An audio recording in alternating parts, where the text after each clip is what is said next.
Steve Barclay warned Michel Barnier today the European Union will have to accept blame if there is a no-deal Brexit. The Brexit secretary insisted it would be a failure of statecraft if an agreement can't be struck up ahead of the 31st of October. Speaking at an event in Madrid, he urged the European Commission to show a degree of flexibility to allow them to reach a new deal. He will travel to Brussels tomorrow to meet Mr. Barnier, the EU's chief Brexit negotiator, after the UK tabled a series of technical papers on finding a solution to replace the controversial Northern Ireland backstop. Mr. Barclay said, the Commission themselves agreed that the solution should involve creativity and flexibility. They have agreed that alternative arrangements should be taken forward. They've agreed that the backstop is temporary. The EU risks continuing to insist on a test that the UK cannot meet and that the UK Parliament has rejected 3 times. We risk being trapped in a zero-sum game, which will lead to zero outcomes,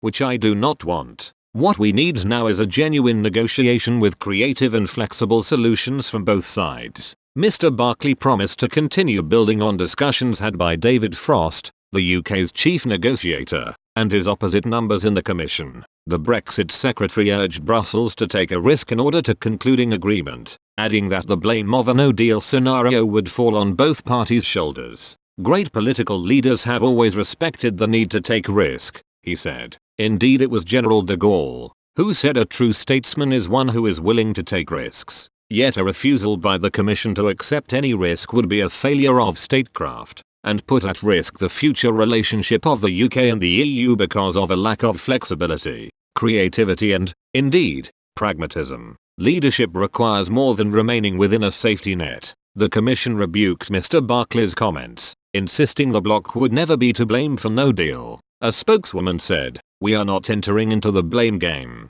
Our role is to be constructive, to move forward the negotiations and to make progress so as to allow reaching the joint aim of having a deal on Brexit on the basis of the negotiated withdrawal agreement." She described the recent meeting between Boris Johnson and Jean-Claude Juncker, the Commission's president, as friendly, constructive and, in part, positive. The UK and EU have both announced that the Prime Minister's team have tabled a number of so-called non-papers. A UK government spokesman said, "We have now shared in written form a series of confidential technical non-papers which reflects the ideas the UK has been putting forward." Expressco UK understands that the documents cover previous Brussels talks on SPS, customs and industrial manufactured goods solutions for the Irish border. The Commission spokeswoman said, "What I can confirm is we have received documents from the UK and on this basis we will have technical discussions."